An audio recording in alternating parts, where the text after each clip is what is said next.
giraffe. How many have seen a giraffe? These are interesting creatures. I'm going to use this guy as just an exemplar of what you'll find if you look carefully in every animal species. You'll find something unique that required anticipatory design. Now, the giraffe grows to be about 19 feet tall. It's the tallest animal that's currently around. Weighs about 2,500 pounds. He can run about 36 miles an hour. He eats about 201 pounds of food per day. He does that spending between 16 and 20 hours eating per day. When does he sleep? He sleeps about 20 minutes a day. That's your giraffe. Interesting character. This guy's an interesting character. He can go without water for months at a time, interestingly enough. And of course, in some of his habitats, he has to. But there's some strange things about a giraffe. Being so tall, it takes quite a bit of blood pressure to get the blood to his brain. The giraffe's aorta has about 220 millimeters of mercury pressure when he's normally standing. This pressure would be dangerously high in a human. But in a giraffe, it's necessary to get the blood up his long neck to his brain. And to accomplish this, he has a heart that's about 2.5 feet long, a huge thing. But he's got a problem. When he bends down to drink water, he's got two problems at least. One is that's when he's vulnerable. That's when you would expect a lion to leap out of the underbrush that's been waiting for the opportunity to take him.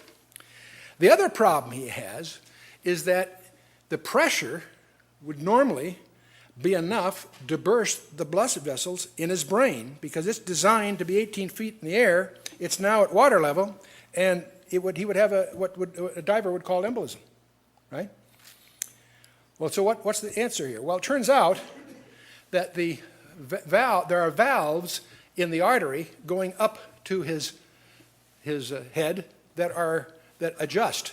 When he goes down, those valves close.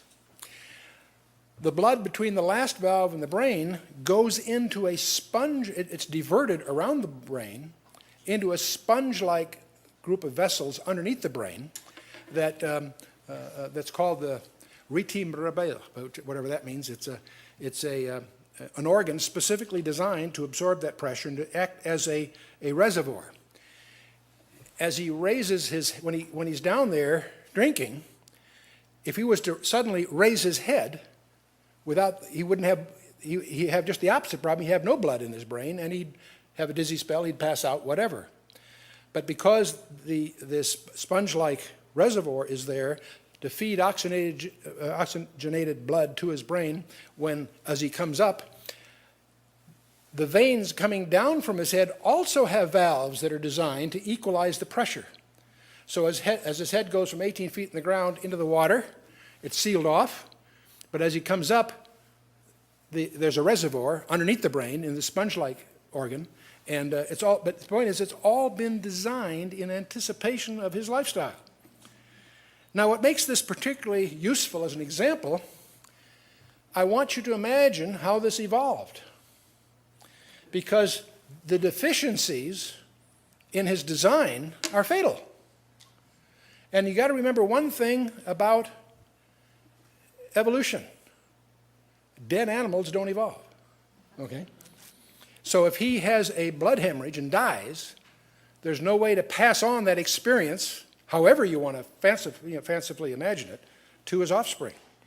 Whether it's because he brought his head down, had an embolism, or because not somehow having that equalized, maybe getting his head up, he would pass out when the lion's about to eat him. And if the lion eats him, of course, that leaves a very, very difficult fossil anyway, you get the idea. Okay.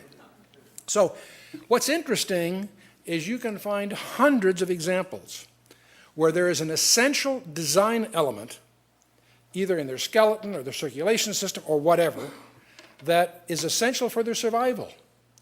And trying to conjure up out of one's imagination an evolutionary hypothesis of how it got there is an errand, it's a fool's errand. Because the defects, especially in their interim phases, are deficient, and he dies. And the survival of the fittest motif makes sure that the interim stages are gone. You follow me?